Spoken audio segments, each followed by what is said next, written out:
سوال جو ہے جی ایوولوشن کے بارے میں ہے، اور سوال یہ ہے کہ how come your views on evolution are not in line with your progressive logical views.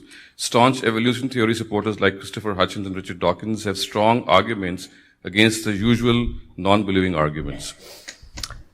ایک بنیادی بات یہ سمجھ لیجئے کہ سائنسی تحقیقات، ظاہر ہے کہ سائنس کا موضوع کیا ہے، وہ اس مادی دنیا کا تجزیہ کرتی ہے، اور اس میں جو قوانین کار فرما ہیں ان کی روشنی میں حاضر کے لیے بھی بڑی ایجادات کرنے میں کامیاب ہو جاتی ہے، اور بعض اوقات ماضی کے بھی بہت سے اوراق پلٹنے میں کامیاب ہو جاتی ہے.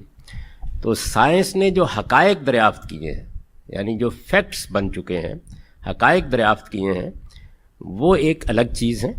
وہ حقائق ہیں، اور ان حقائق کی فہرست بندی بھی بڑی حد تک ہو گئی ہے. فاسلز کے جو ریکارڈ ہیں وہ بھی بڑی حد تک اب مرتب ہو گئے ہیں. کوئی بھی نئی چیز کسی وقت دریافت ہوتی ہے تو ان ریکارڈ میں ایک اضافہ بن جاتی ہے. ایک چیز یہ ہے. دوسری چیز یہ ہے کہ ان حقائق کو ایک ایکسپلینیشن دی جائے. تو حقائق کی ایکسپلینیشن کبھی حقیقت نہیں ہوتی، وہ ایک نظریہ ہوتی ہے، تھیری ہوتی ہے. بعض اوقات وقت اسے حقیقت بنا دیتا ہے، اور بعض اوقات وہ تھیری ہی رہتی ہے. تو ایوولوشن ایک نظریے کے لحاظ سے تھیری ہے، نظریہ ہے، اور کچھ حقائق ہیں جن کو ایکسپلین کر رہا ہے. اگر کوئی شخص ان حقائق کی کوئی دوسری ایکسپلینیشن دے دے تو وہ بھی اتنی ہی قابل غور ہونی چاہیے جتنی ایک ایوولوشن کے قائلین کی ایکسپلینیشن قابل غور بن رہی ہے. تو میں کئی جگہ یہ عرض کر چکا ہوں کہ لوگوں کی عام غلط فہمی یہ ہے کہ ایک طرف نظریہ ارتقاء یا ایوولوشن کی تھیری ہے، اور دوسری جانب مذہبی لوگ یہ کہتے ہیں کہ اللہ تعالیٰ نے ایک دن 4 فرشتوں کو بھیجا کہ وہ 4 بر اعظموں کی 4 ہی تھے جب لوگ یہ بات کر رہے تھے، اس کی مٹی اٹھائیں اور اٹھا کر لا کر ان کا ایک پتلا جیسے بچے بناتے ہیں اس طرح بنائیں، اور بنا کر اس میں انہوں نے روح پھونک دی اور اس کے بعد وہ انسان بن گیا.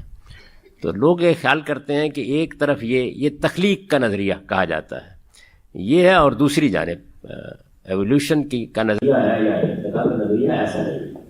یعنی جو حقائق اس دنیا میں موجود ہیں ان کی ایکسپلینیشن کے لیے ایک طرف ارتقاء کا نظریہ ہے، دوسری جانب قرآن کا بیان ہے. اور قرآن مجید کا میں بیان جو ہے وہ آپ کے سامنے رکھ دیتا ہوں، اس سے پھر آپ تطابق کر لیجیے گا کہ جو نتیجے نکالے جا رہے ہیں اس سے وہ کتنے صحیح نتیجے ہیں.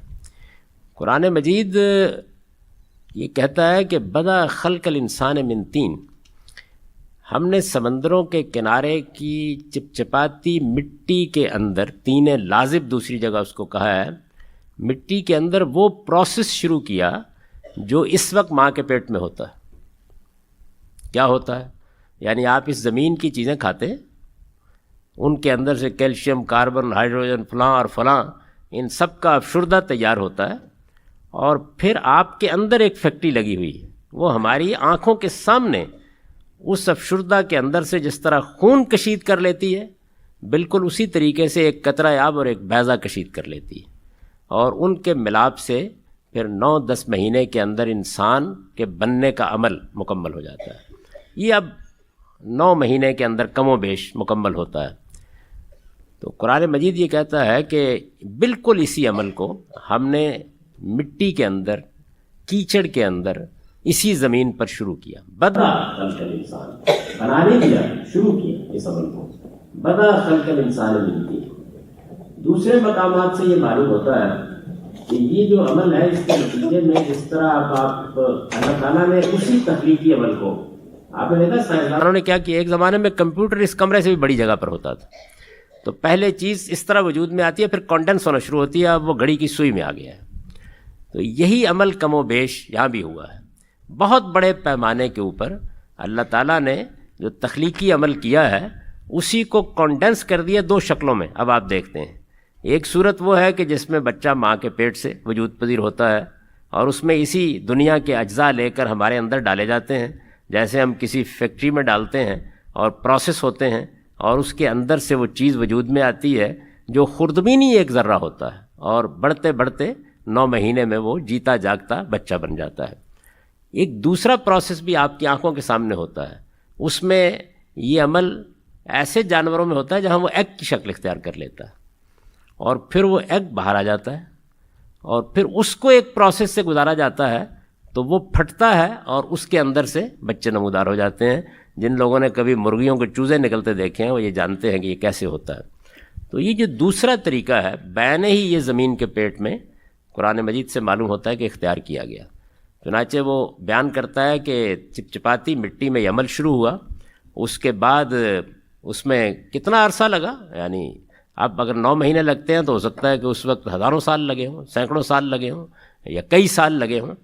تو اس کے نتیجے میں وہ ایک ایگ کی شکل اختیار کر گئی, کل سلسال کل فخار, بالکل جسے انڈے کا اوپر کا قشر ہوتا ہے اس طرح وہ سوکھ گئی, اور پھر اس کے بعد انسان کے نمودار ہونے کا عمل شروع ہوا. لیکن یہ انسان نہیں تھا, یہ اس کا حیوانی وجود تھا.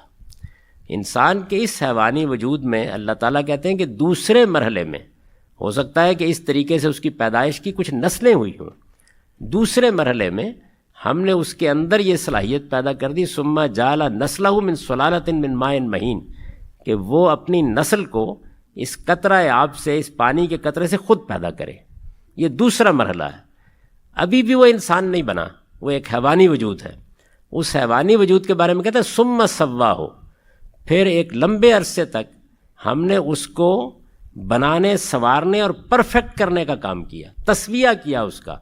جب وہ ان سارے مراحل سے گزر گیا تو پھر ظاہر ہے کہ ہو سکتا ہے وہ سینکڑوں ہوں, ہو سکتا ہے ہزاروں ہوں, ان کے اندر سے 2 کا انتخاب کر کے فنفخنا فیہ من روحی, اس کے اندر اللہ تعالیٰ کہتا ہے میں نے اپنی پھونک پھونکی اور وہ انسانیت اس کو دی, جس کے نتیجے میں وہ سوچنے سمجھنے والا ایک فلسفی اور حکیم بن کے کھڑا ہو گیا.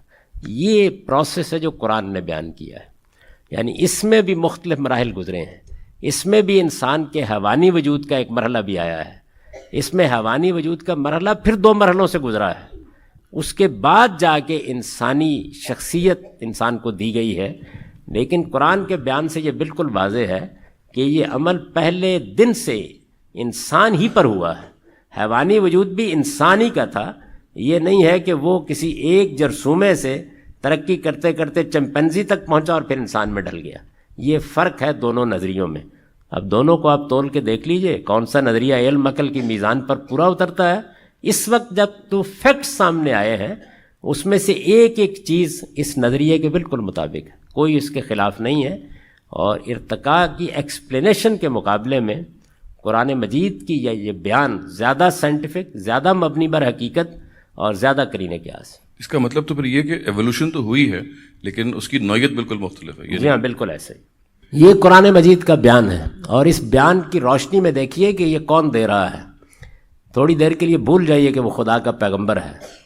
عرب کے صحرا کا ایک بدو ہے جو یہ بیان دے رہا ہے. اور آپ اندازہ کر سکتے ہیں کہ توہمات کی دنیا میں, کہانیوں کی دنیا میں وہ انسان کی تخلیق کو کیسے بیان کر رہا.